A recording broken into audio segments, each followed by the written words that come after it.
Hey, this is some guy named Chris, and today I want to go over a quick little tidbit on giving you a stoplight within Power BI. Share up my screen and show you what we use for Opal. And what we have here is a report layout that we actually use a budget of red, yellow, and green to determine how we're doing on projects. Simple. Red, behind on budget.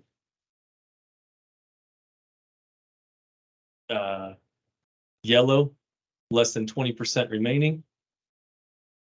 Green, we're good.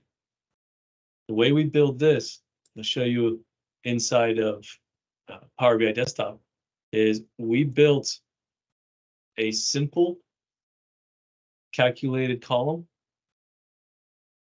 that does a switch, and if the open budget hours remaining is less than 0, this is the trick. It's the unit car 128308. If our remaining budget over the hours is less than 20%, we use unit car 128993. Otherwise, it's green and we use 128994. This simple way allows us to very quickly and easily see which projects we need to review for budget and which ones we don't. I hope this helps. You can do different sizes of these, put them into columns, put them outside. Let me know what you think below. Thanks.